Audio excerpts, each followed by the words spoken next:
hermanado en la búsqueda de promover una inteligencia digital, el uso responsable de los medios, el que podamos nosotros darle un propósito a la tecnología. Así que bríndenos sus comentarios, sus preguntas, que es una alegría estar contigo compartiendo este tiempo, Rob. Al contrario, el gusto es nuestro, Armando. Y entrando en materia, pues el tema de hoy es los videojuegos.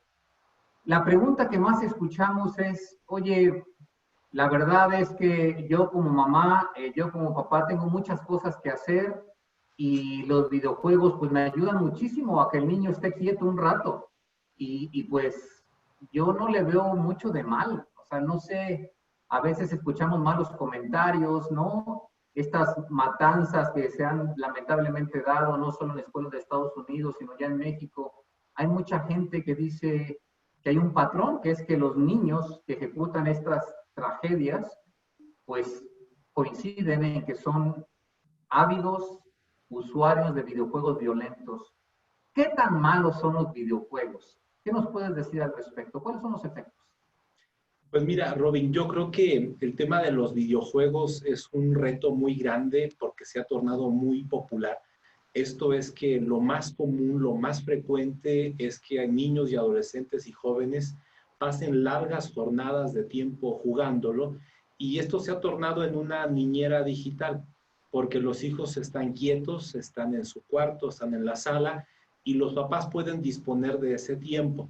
Digamos que es una niñera digital que nos los cuida gratis, pero como muchas cosas en la vida, a veces lo gratis sale caro, porque pensando uno que iban a tener unos minutos de estar tranquilos en ocio o en juego, al final se van generando hábitos que lastiman la vida interior y que inclusive pueden complicar las relaciones interpersonales de amistad, en la escuela o con la familia.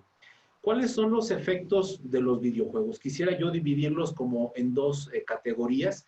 En primer lugar, reconocer efectos positivos que investigaciones han encontrado en el uso constante de los videojuegos.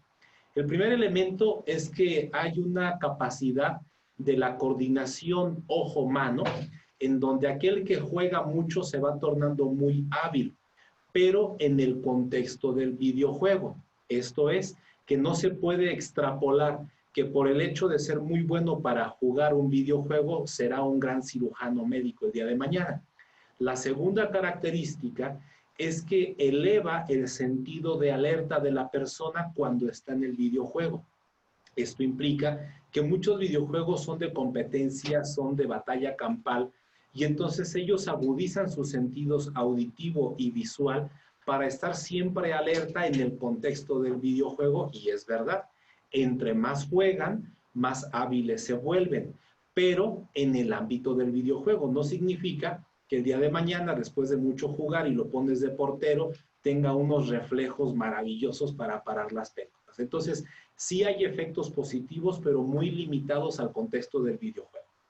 Efectos negativos quisiera yo mencionar varios también. En primer lugar, hay un proceso de desensibilización ante la violencia. De unas fechas para acá, los videojuegos más famosos son aquellos que implican violencia física. Algunos de uno contra otro, a veces una batalla, una lucha campal, en donde llegan 50, 100 jugadores a una isla. En otros videojuegos, el joven, el niño que está jugando, pues tiene retos. Y a veces estos retos implican robar, atropellar. Si matas a un policía, ganas más puntos. Y entonces la persona termina por acostumbrarse a matar.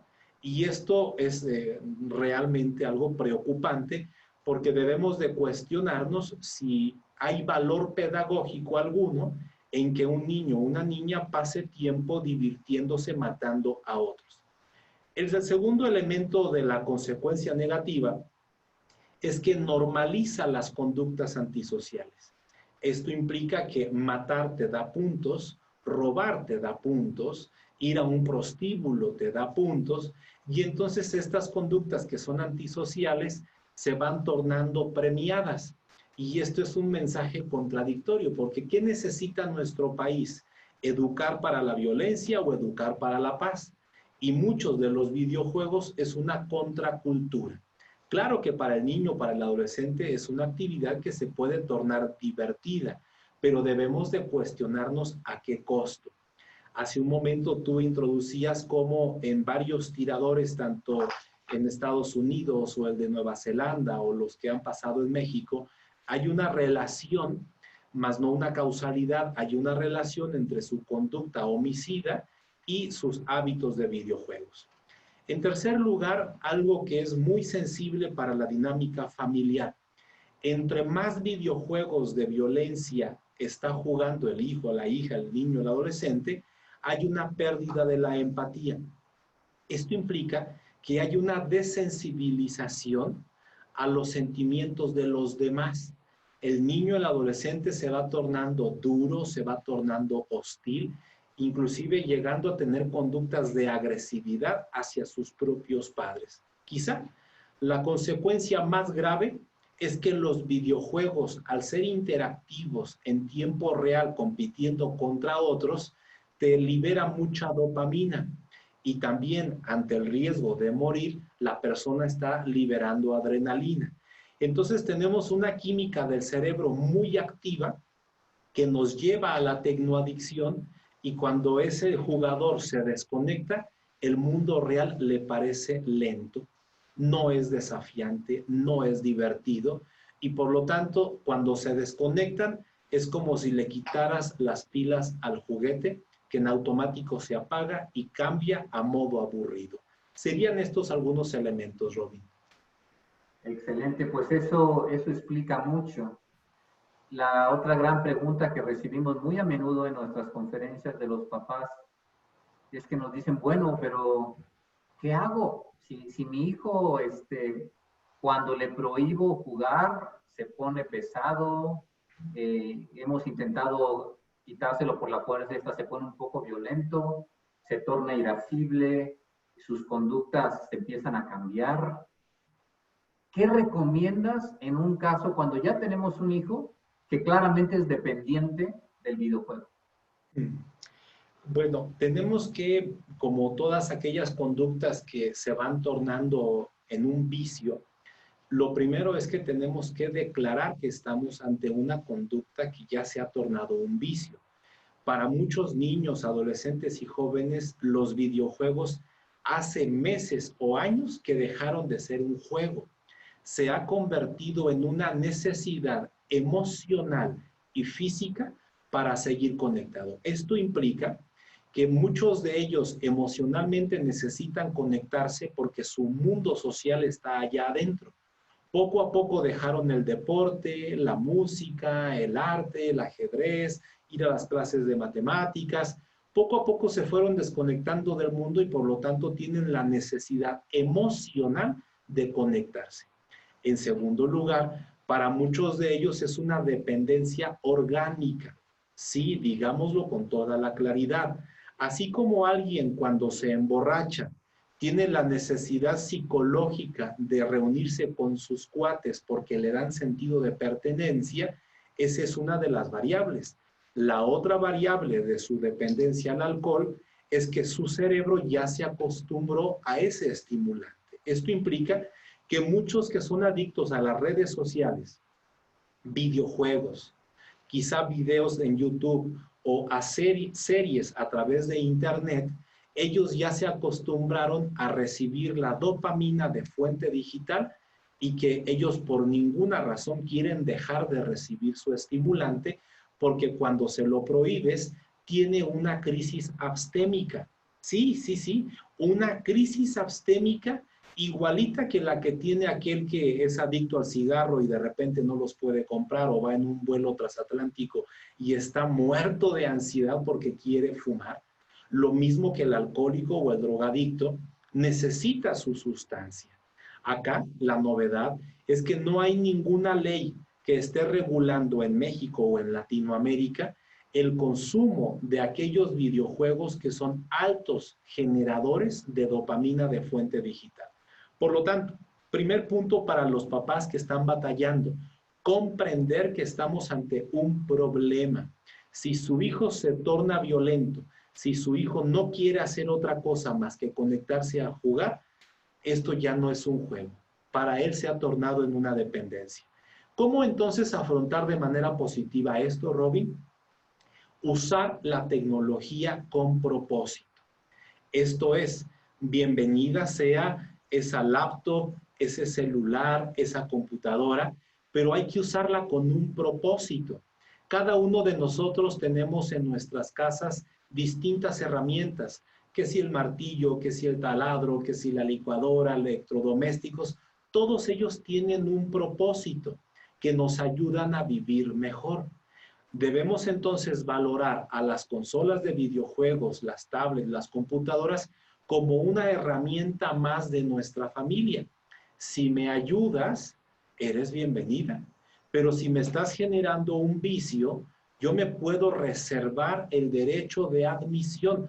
No debe de preocuparnos como padres de familia el que todo mundo lo haga. ¿Acaso usted que tiene un niño de 10, 12 años, un adolescente, ahorita el hecho de que le argumente que todo el mundo lo haga va a ser suficiente para que usted renuncie a su autoridad como padre de familia?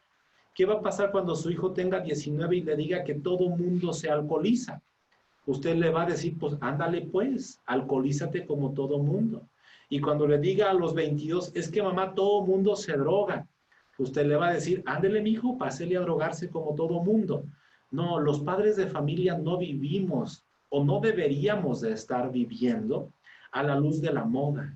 Debemos de tener principios y objetivos claros y por eso somos favorables a usar la tecnología con un propósito específico.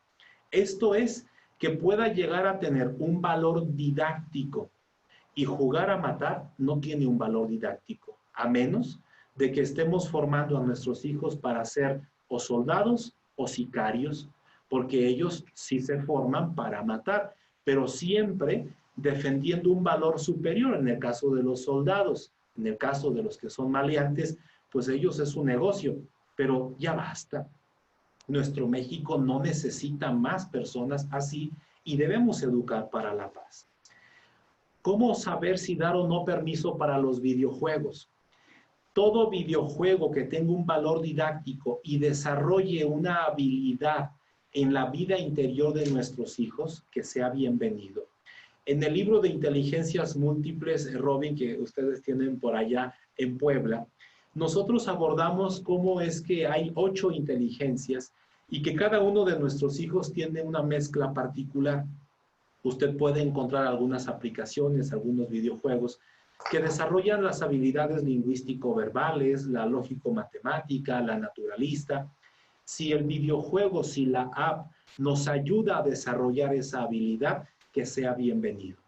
Pero si a su hijo le parecen aburridos todos esos juegos didácticos y él lo único que le estimula es ese videojuego de carritos donde va atropellando gente, va cometiendo maldades en el camino, es que ahí no hay valor didáctico.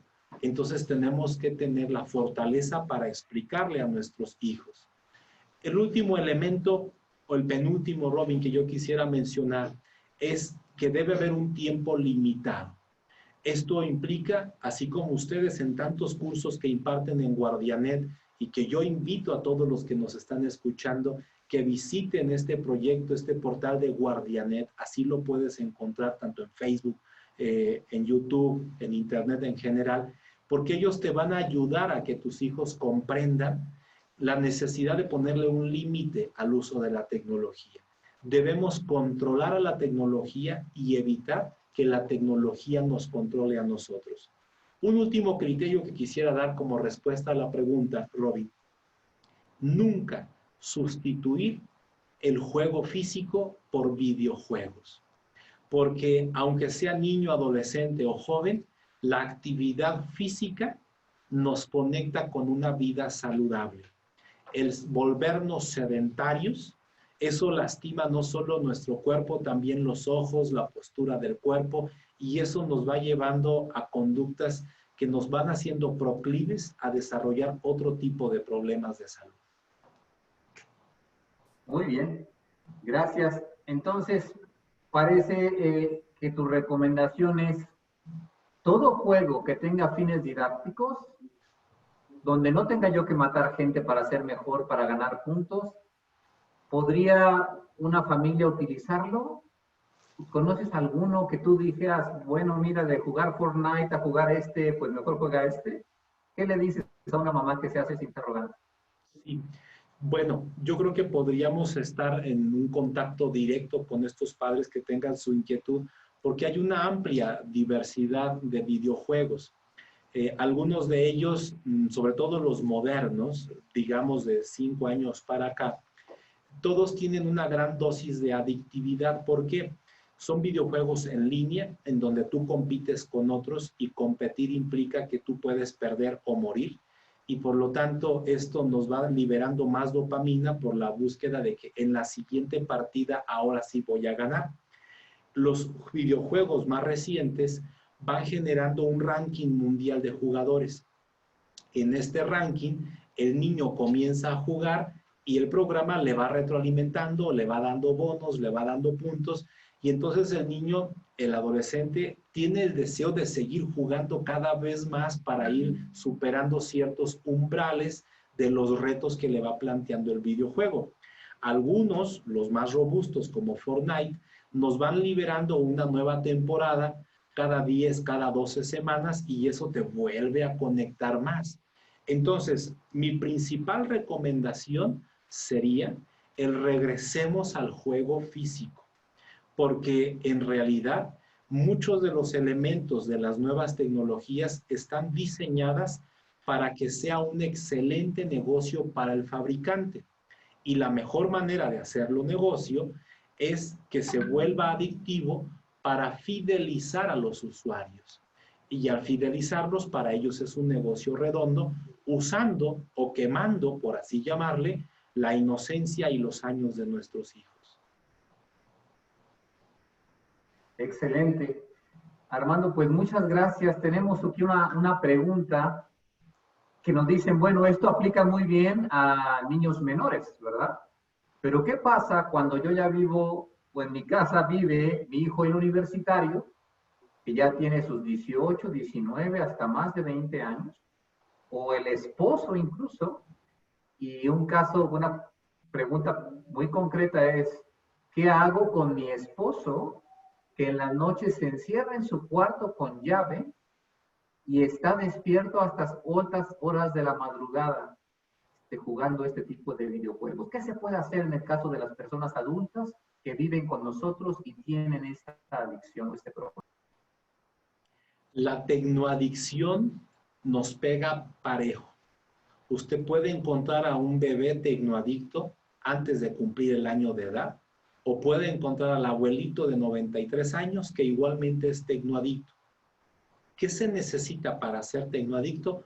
Tener un cerebro humano, porque la tecnoadicción opera de manera bioquímica en cualquier cerebro porque es una serie de estímulos.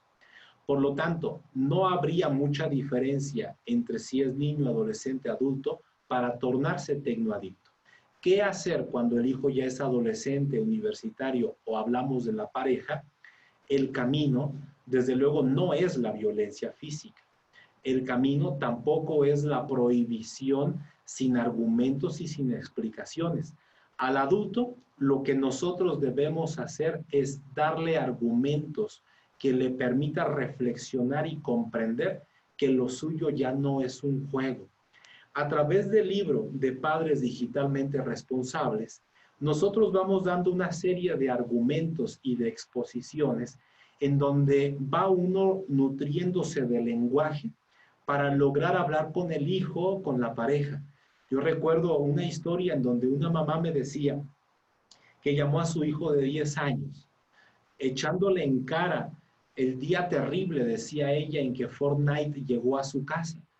Y entonces el niño, al ver a la mamá tan llena de emoción negativa, se pone a llorar y dice, mamá, pero si ya tengo 10 días que no lo juego. Le dice, sí, yo sé que tú ya paraste, pero ahora desconecta a tu papá. Se queda hasta las 2, 3 de la mañana jugando. En el empleo cada vez le va peor, el negocio ya no va prosperando igual que antes. ¿Por qué? Porque esto está dejando de ser un juego para tornarse una adicción. ¿Qué debemos hacer?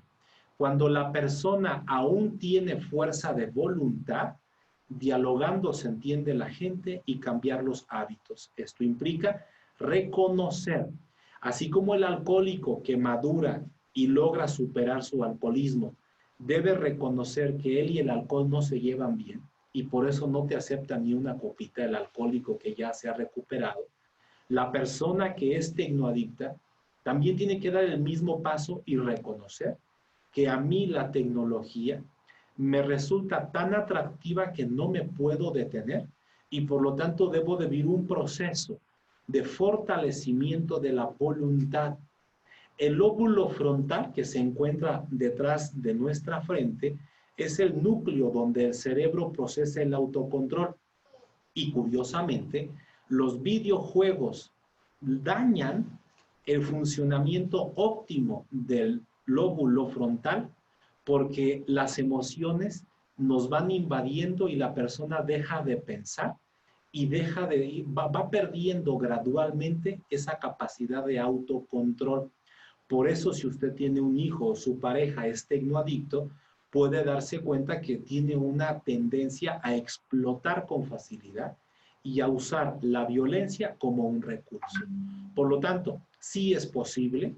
Quien pueda por su propia voluntad que lo haga, quien no, requiere de acompañamiento profesional. La Organización Mundial de la Salud en el año 2019 ha publicado ya en el Manual de Diagnóstico de Enfermedades el trastorno por videojuegos. Esto en muchos casos ya no es un juego, es una enfermedad. Qué impresionante las nuevas enfermedades que vivimos en el siglo XXI, de las cuales todos los papás pues debemos estar al tanto, conscientes y saber qué hacer. Pues amigos, muchas gracias por visitarnos, por ver este video. Les recordamos que estaremos haciendo una edición en vivo de nuestros tips Internet y Familia.